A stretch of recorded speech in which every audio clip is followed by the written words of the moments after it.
Good afternoon, ladies and gentlemen. Shalom. I'm David Mencer, Israeli government spokesman. A short update from me and then to your questions. It's Wednesday, the 17th of July, day 285 of the October 7th war. On our hostages, yesterday, families of 5 young female hostages showed pictures of their children taken during the early days of their captivity, bruised, bandaged, lying on mattresses on the floor in Hamas captivity. Agam Berger, Daniela Gilboa, Liri Albag, Naama Levy and Karina Ariev, all aged 19 or 20 years old, beaten, bruised and wounded from their horrific abduction. 120 of them, men, women, children, the elderly, Israelis, but also from 24 nations. Horrific abuse. 9 months now. Look at them, please. Say their names with me. Agam Berger, Daniela Gilboa, Liri Albag, Naama Levy and Karina Ariev. 285 days. 120 need to be freed. The sheer cruelty of Hamas, their crimes against humanity, continue to this very day. Israel will not rest until they are all brought home. Hamas will be destroyed together with their terrorist threat to Israel, and we will return our residents securely to their homes in the south and the north. On the hostage release deal, as the Prime Minister has said, Hamas are under pressure. The pressure is increasing precisely because we are striking them. We are targeting its senior commanders and eliminating thousands of terrorists. It's under pressure because we are standing steadfast on our just demands despite all the international pressure. This is exactly the time to increase the pressure even more in order to return them home, all of the hostages, the living and those that have been murdered by Hamas, and to achieve all of our objectives in this war. We will increase the pressure on Hamas, and we will return everyone home, the hostages of October 7th, as well as those taken before, Oron Shaul and Hadar Goldin and Avera Menginustu and Hisham al-Sayed. On the deal, negotiations on the deal are ongoing. They continue. The framework agreed upon by Israel has been supported by President Biden. Israel's aim is to return hostages without obstructing the other goals of the war.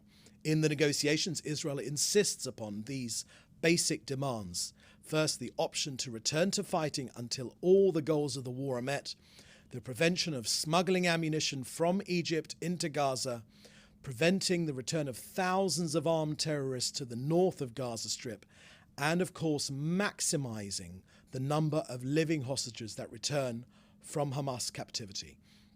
Israel's Defense Minister Yoav Gallant told US Secretary of Defense Lloyd Austin in the last few hours that the IDF operations in Gaza have led to the conditions necessary to achieve an agreement for the return of hostages, which is the highest moral imperative at this time. So, on the war against Hamas, in the last 9 months, since the ground operation started, in Gaza, here is an update on our latest figures. Half of the leadership of Hamas's military wing have been eliminated. Approximately 14,000 terrorists eliminated or apprehended. Among the eliminated terrorists, 6 brigade commanders, more than 20 battalion commanders, 150 company commanders, all with precise intelligence. Half of the leadership of Hamas's military wing has been eliminated through strikes and eliminations, and all the while the incredibly brave IDF, with the help of the good Lord himself, continues its crucial mission to pursue the top leaders of Hamas. One by one, they are being taken down to dismantle Hamas's capabilities.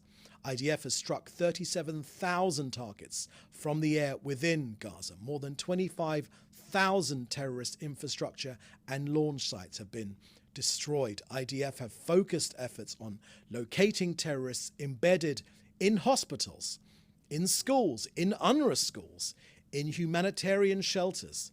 Hamas used them as hiding places and bases for terror. But Israel has made clear that striking Hamas operatives making use of civilian infrastructure makes the site a legitimate military target under international law to prevent the restoration of terrorist organizations' capabilities. Above and below ground, the IDF have dismantled dozens of production sites and workshops, as well as offensive and strategic underground tunnel routes. Hamas is being taken apart slowly, systematically, and deliberately.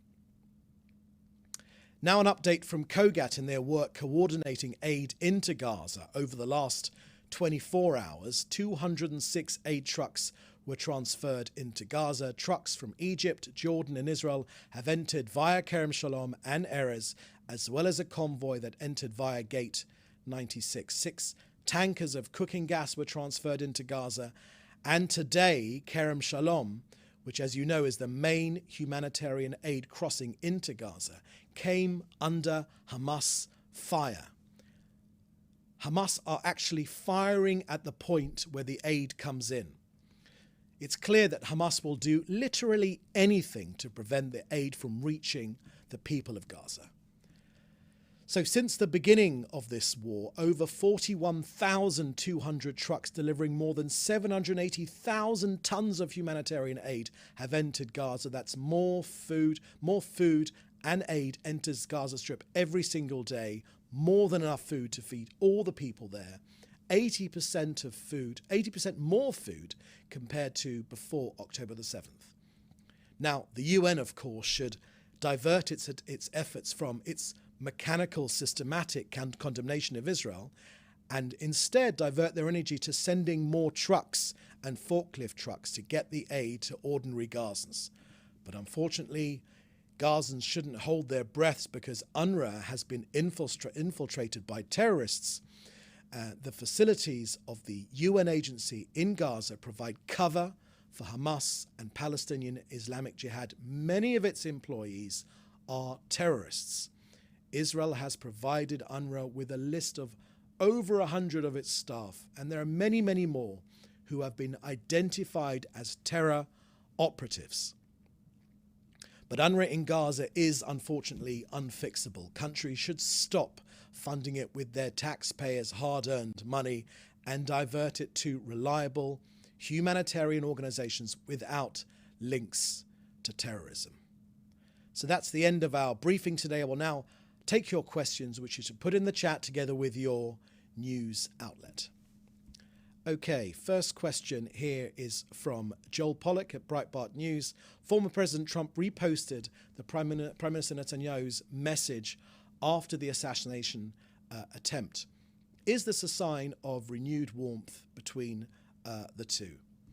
Thank you for that question, Joel. Of course, the relationship between the US and Israel is a bipartisan one, and that is extremely important for Israel, and that will be shown by Democrats and Republicans at the Prime Minister's speech next week at Congress in Washington, D.C. But of course, none of us here in Israel can forget the incredible contribution that President Trump has made to this country in moving the US Embassy from Tel Aviv to its rightful place in our eternal capital of Jerusalem, the incredible achievements of the Abraham Accords, which President Trump championed, without whom the incredible achievements could not have happened. So the links between President Trump, former President Trump and Israel are, of course, well known. And we look forward to the Prime Minister's trip to the US and also meeting Congress people and politicians from across the aisle, both sides of the Congress. Next question is also from Joel Pollack. The US Treasury recently admitted it sanctioned the wrong Israeli. What does that say about the sanctions in general? Yes, thank you very much for that question, Joel. We here in Israel believe that those measures are completely unnecessary. Israel has robust law and order judiciary practices in place already to deal with any wrongdoing from wherever it comes from. We have our internal justice system, which works extremely efficiently, and we've said from the outset that there is literally no need for these sorts of actions. We think they're unwarranted and they're also unwise. And in this case, as I've seen in reports as well, they've been shown to be wrong as well. Next question is from Joel Pollock. Is Israel advising any security precautions abroad in anticipation of the Paris Olympics? Thank you for that question, Joel. Yes, of course. The dramatic rise in anti-Semitism abroad, the scenes that we've seen of hundreds of thousands of people marching in support of Hamas abroad will all have been factored in to provide the appropriate level of security for our Olympians in Paris, but also for other Israelis visiting for the Olympics and the wider Israeli Olympic team. Next question is from Miss Vasdal from TV2 Norway. First question, you've got three questions here. The first question is, how is Netanyahu preparing for the visit to Washington next week? What will be the most important to achieve in the meetings with Biden? Thank you very much for that question, Miss Vidal. Let me just say on Norway, I've seen reports of the Norwegian foreign minister wanting to visit Israel, and for that to have been not welcomed by our own foreign ministry. You know, Norway is one of the countries that has, in the midst of this war, in the aftermath of the October 7th massacre, it saw fit to erroneously recognize a Palestinian state. I don't think to this day they have condemned Hamas. So to Norwegians and the government of Norway, particularly, not to the Norwegian people, but to the government of Norway, we say this loud and clear. You know, Norway, we've got enough local Jew haters in Hamas, in Gaza. We don't need to import their supporters from abroad. That said, your question, the Prime Minister is, of course, preparing for his visit to the US, where he will meet leaders in the United States. The close relationship between the US and Israel, the fact that we have shared enemies, but not only shared enemies in Iran, but also the shared values that we share, that we have, of democracy, of freedom, of liberty.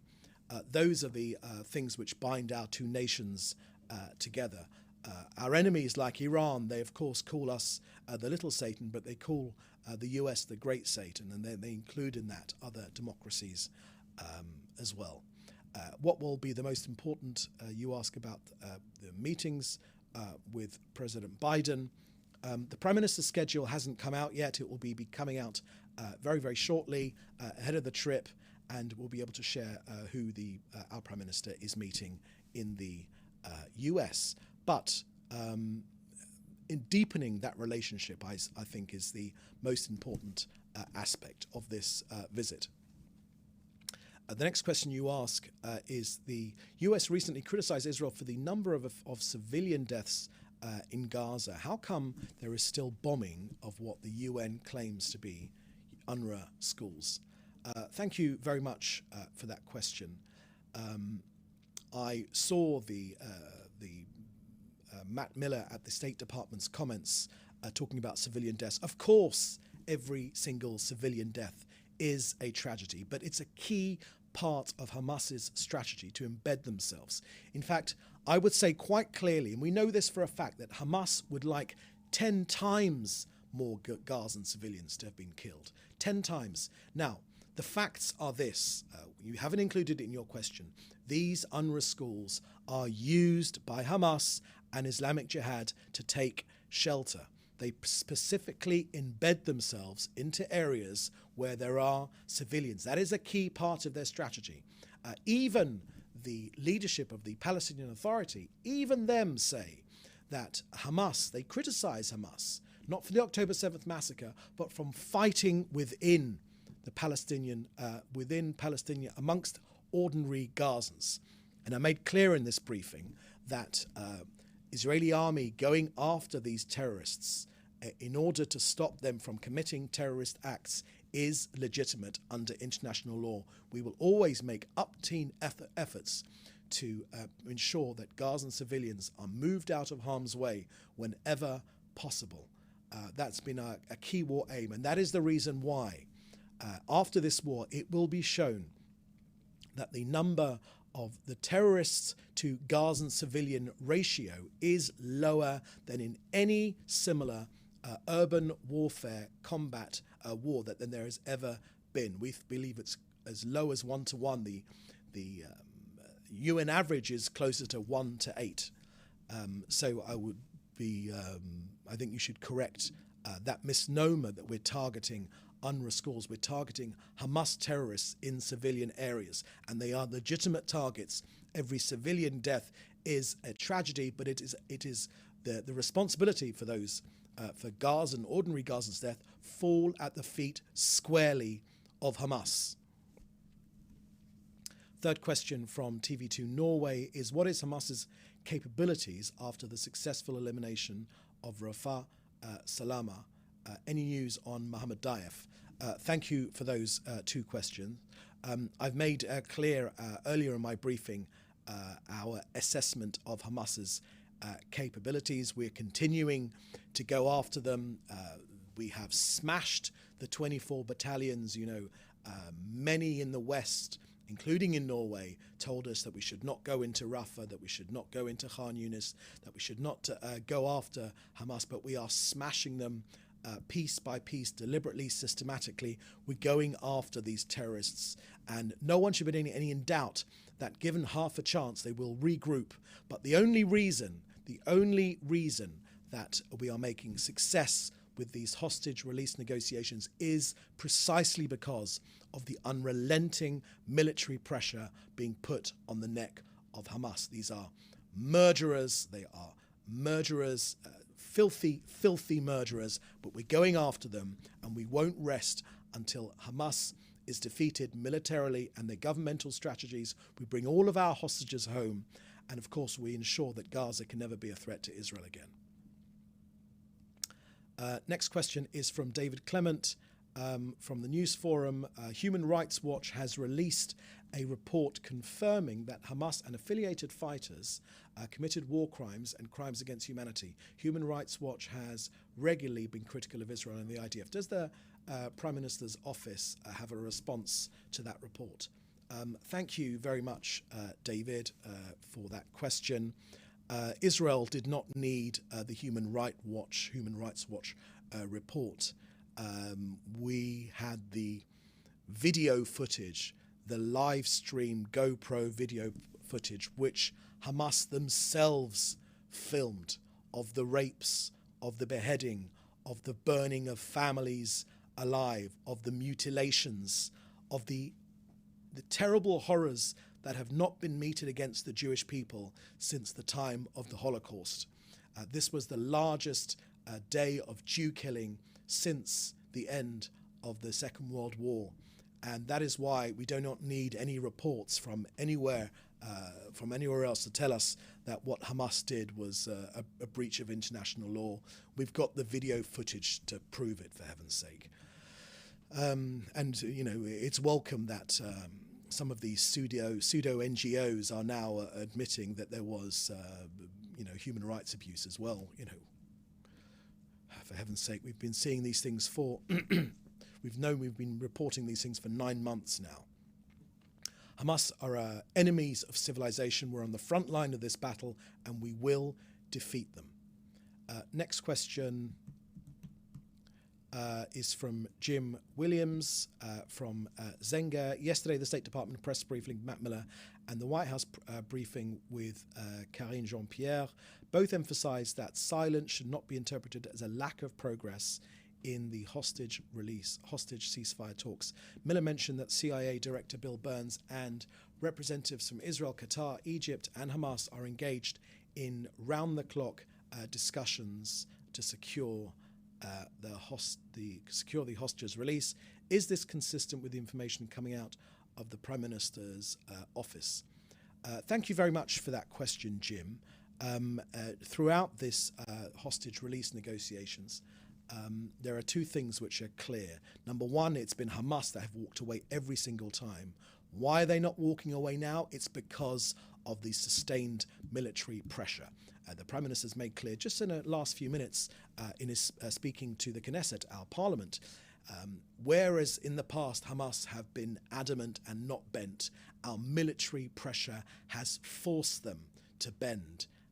Look, we've been here many, many times before, unfortunately. We've tried our hardest. It's in front of our eyes every single moment of the day to get our hostages home. That's all we think about. It's the key war objectives to bring our people home.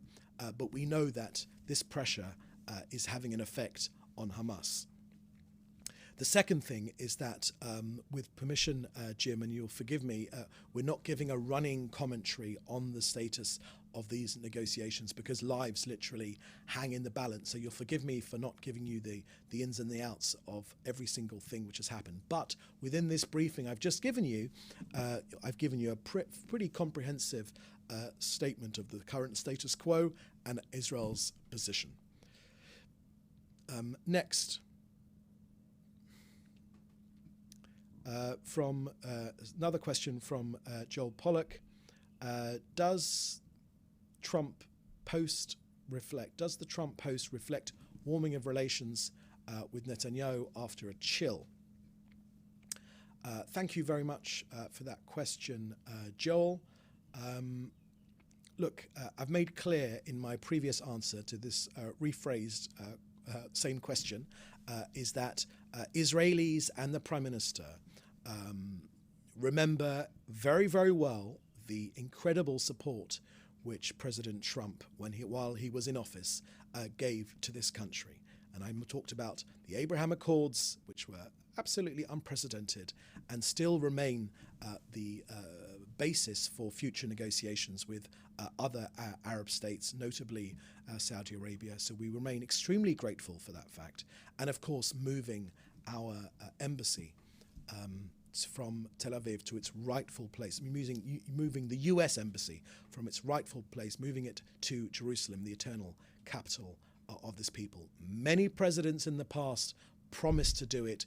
It was President Trump that did it. Now, that being said, the US is already very firmly in its election season, and as a government spokesman, I will say this again, that Israel's relationship with the US is a bipartisan relationship. We have strong support from across both sides, and that's something which is very, very important to us. But of course, none of us here remember the incredible support during this war as well that former President Trump has made for Israel. Number two, you ask, is Israel concerned about security? Oh, yes. So these are questions which you've already asked. Okay. Next question from Hannah Julian from the Jewish Press. Last night, Hezbollah fired dozens of missiles into Kiryat Shmona, Meron, and Nahariya.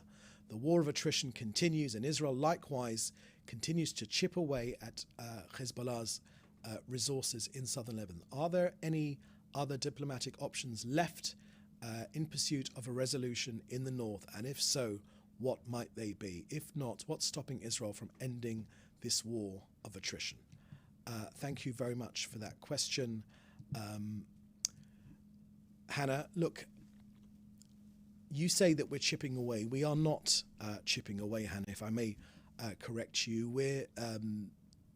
Hezbollah is receiving massive blows from this country, and we're going to continue to operate against Hezbollah aggression. We're going to use all means necessary to restore the security to our northern border and to safely return our citizens home. We hold the state of Lebanon and Hezbollah and the Hezbollah terrorist organization, which we know is operating under the guidance of Iran and bears full responsibility for the deterioration of the security situation in the north in violation of UN Security Council resolutions 1559 and 1701. One way or another, the Prime Minister has been very, very clear, one way or another, Hezbollah will be pushed back from our northern border, whether it's diplomatically or militarily, one way or another, it will happen. We won't rest until this threat from Iran is pushed back. Thank you. Next question is from Joel. Joel at Breitbart. Will Netanyahu meet Trump in the US visit? Thank you for that question, Joel. The Prime Minister's itinerary will be, the broad aspects of the Prime Minister's itinerary will be released before the visit, and will be making clear all of the relevant meetings we have to share with the public at that time. Now is not the time to share those, but they'll be made clear in due course. And there was another question from Joel Pollack also regarding sanctions targeting the wrong Israeli.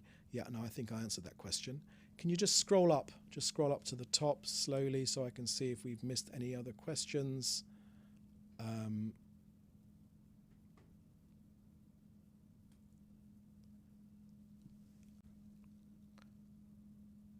No, I think that was the last question. So with that, can I thank you all for joining us here today? We'll have another briefing for you tomorrow at the same time. In the meantime, do please stay safe, and thank you for joining me. Bye-bye.